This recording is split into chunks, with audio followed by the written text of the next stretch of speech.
కాంగ్రెస్ సర్కార్పై తీవ్ర అసంతృప్తట. ప్రభుత్వ తీరుపై మా పార్టీ కేడర్లో నైరస్యమట. మున్సిపల్ ఎన్నికల్లో పోటీ చేస్తాం, పొత్తుపై నిర్ణయం తీసుకోలేదట. సింగరేణిని కార్పొరేట్ వ్యవస్థలకు కట్టబెట్టే ప్రయత్నాలు సరికాదట.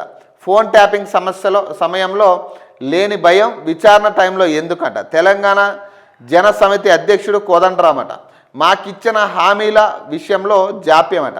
ఇక పాయేగా ఇంకొక ఎమ్మెల్సీ పాపం ఇంకొక ముఖ్య నాయకుడు బాయేగా కాంగ్రెస్ పార్టీ నుంచి పొత్తులో భాగంగా ఇవ్వాల్సిన పదవులు ప్రాధాన్యత విషయంలో కాంగ్రెస్ ప్రభుత్వం తీరుపై తమ పార్టీ నేతలు తీవ్ర అసంతృప్తితో ఉన్నారని తెలంగాణ జన సమితి అధ్యక్షుడు కోదండరామ్ అన్నారు. సోమవారం మీడియాతో మాట్లాడిన ఆయన తమకు ఇచ్చిన హామీలపై జరుగుతున్న జాప్యం కారణంగా తమ కేడర్లో జన సమితి దూరమట. పార్టీ చీఫ్ కోదండరామ్ ఎమ్మెల్సీ పదవిపై అనిశ్చితి, నామినేటెడ్ పోస్టుల్లోనూ ప్రాధాన్యం అంతంత మాత్రానే. ప్రభుత్వం కాంగ్రెస్ తీరుపై టీజేఎస్ నేతల గుస్సాట. తీవ్ర నైరస్యం నెలకొందన్నారు.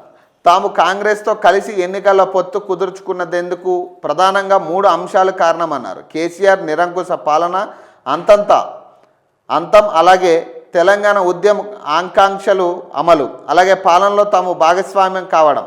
ఈ ఉద్దేశంతోనే పొత్తు పెట్టుకున్నామని వివరించారు. మున్సిపల్ ఎన్నికల్లో కాంగ్రెస్ పార్టీతో పొత్తుపై ఇంకా క్లారిటీ రాలేదన్నారు. అధికార పార్టీ వ్యవహరించే తీరు ఆధారంగా తమ నిర్ణయం ఉంటుందన్నారు. ఎన్నికల్లో తాము పోటీ చేస్తామని స్పష్టం చేశారట. తమ పార్టీ నుంచి పోటీకి 20 మంది వరకు సిద్ధంగా ఉన్నారన్నారు. ఇప్పటికే అధికార పార్టీకి కొందరి పేర్లు ఇచ్చామని, త్వరలోనే ఇంకొన్ని పేర్లు ఇస్తామన్నారు. వారి స్పందన కోసం వేచి చూస్తున్నామని తెలిపారు. సింగరేణి కార్పొరేట్కు కట్టబెట్టే యత్నమట. సింగరేణి తెలంగాణకు గుండెకాయ లాంటిదని కోదండరామ్ తెలిపారు. దాన్ని కార్పొరేట్ వ్యవస్థలకు కట్టబెట్టే ప్రయత్నాలు సరికావన్నారు. సింగరేణి కార్మికుల వాటా రోజురోజుకు తగ్గుతుందని పేర్కొన్నారు.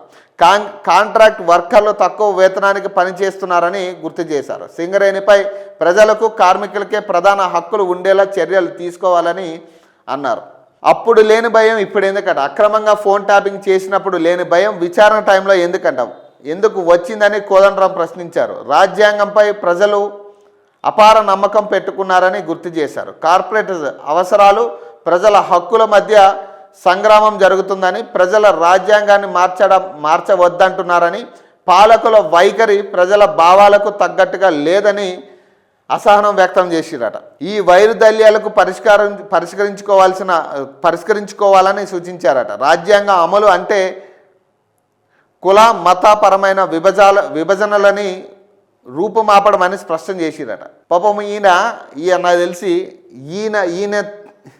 ఈయన అంత ఘోరమైన సిచ్యువేషన్ ఎవరికి రాకూడదు. ఎందుకంటే ఈయన మీద ఇప్పుడున్న పరిస్థితులు ఈయన పోటీ చేయడానికి సిద్ధమైతే ఎవ్వడు కూడా ఈయన వెనకాల వచ్చేటట్లు లేరు. ఇప్పుడు ప్రధానంగా ఈయన్ని నమ్మి నిరుద్యోగులందరూ కూడా నట్టేట మునిగిపోయారు. నిరుద్యోగుల్ని ప్రధానంగా మోసం చేసిన వ్యక్తుల్లో ఇతను ప్రధానం.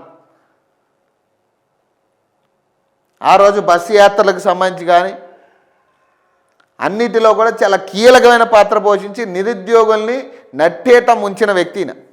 ఈరోజు అరెస్టులు, నిరుద్యోగులు పడుతున్న క్షోభకి కారణం ఈ వ్యక్తి. ఈరోజు ఈ వ్యక్తి ఇప్పుడు కాంగ్రెస్ సర్కార్ మీద తీవ్ర అసంతృప్తిగా ఉన్నాడు. ఇప్పుడు ఈమె సొంతంగా ఈయన పోటీ చేయాలనుకుంటున్నాడు. ఎవడున్నాడు ఇప్పుడు బయట? అప్పుడున్న ఆదరణ ఇప్పుడు రాదు. ఎట్టకేలకు సరైన గుణపాఠం జరిగిందని, సరైన గుణపాఠం అనుకోవాలి దీన్ని. మళ్ళీ ఇతను నమ్మే ప్రయత్నం ఎవ్వడు చేయడు, ఎవ్వడు కూడా. ఇక్కడ కాంగ్రెస్ పార్టీలో ఒకటే ఉందబ్బా.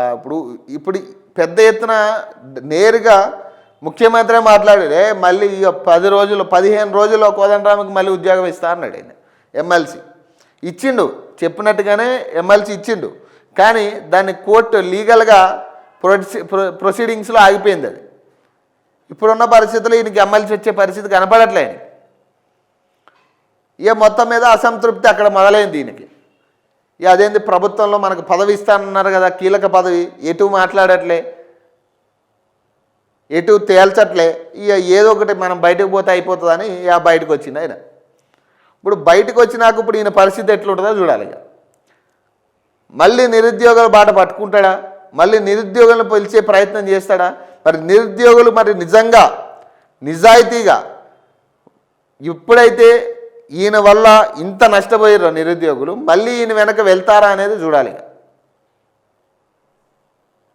ఒకవేళ వెళ్తే మాత్రం ఇక దాని అంత దరిద్రం ఉండదు.